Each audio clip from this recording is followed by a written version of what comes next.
जय मां सरस्वती भगत लोक गाथा मंडली गायक रामपत पजियार मूलज्ञान शिरोमणि चंद्रकिशोर यादव ग्राम पोस्ट परिकोच जिला सुपौल भाया निर्मली ऑर्गन पर साथ दे रहे हैं फूलचंद कुमार जो पर्री के निवासी हैं। नाल पर संगत करने वाले सुरेंद्र जी ग्राम कुल्हड़िया के निवासी हैं और पैड पर संगत करने वाले रमेश जी ग्राम बिशौल के निवासी हैं और बेंजो पर संगत करने वाले जितेंद्र जी बेलगम्मा के निवासी हैं। साथ में अर्जुन पंजियार, गोपी पंजियार, शीतल पंजियार, अजय कुमार निराला बसीपट्टी के निवासी हैं, राम बाबू शाह, लक्ष्मी पंजियार और बुधन पंजियार। निर्माता संजय पवन आदित्य फिल्म्स एंड म्यूजिक के माध्यम से आप लोगों के बीच रखने जा रहा हूँ।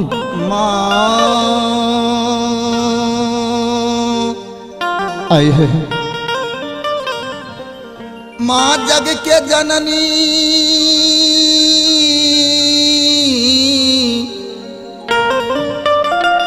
जागेश्वरी,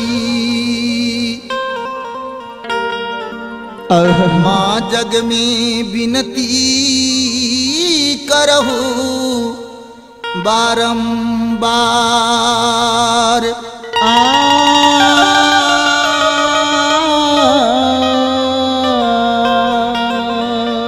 केवल आस एक तुम्हारी माँ ये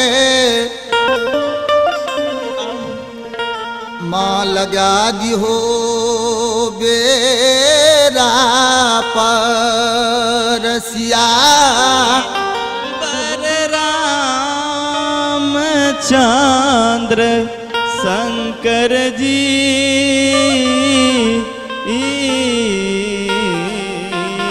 उमा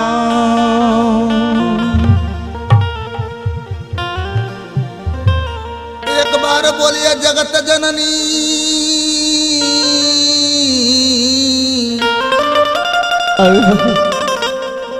महारानी की हो जा।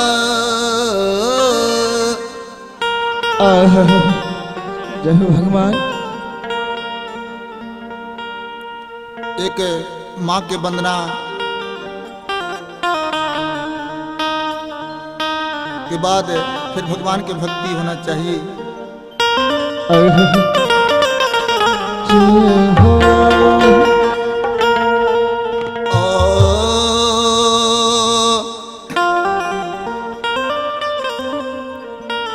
बाबा के राजांगी चढ़ी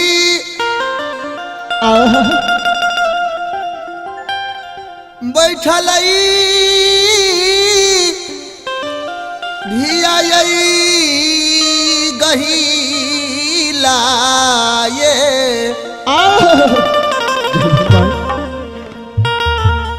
हंसी ये हंसी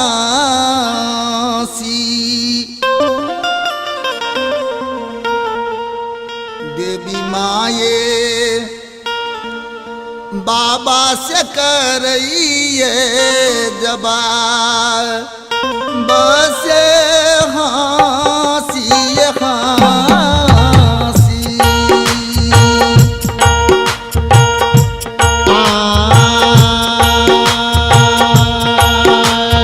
बाबा के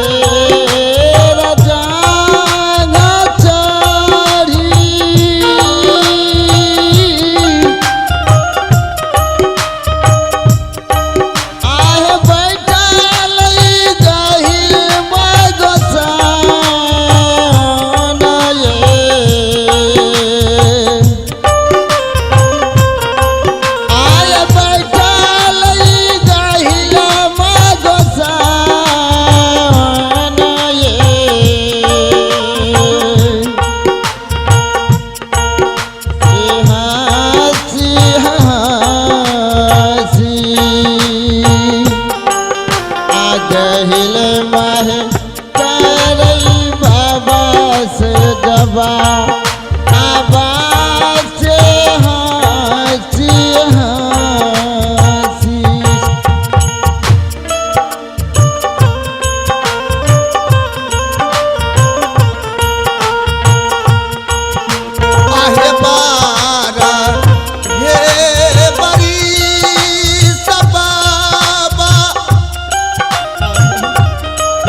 पहुंच गए।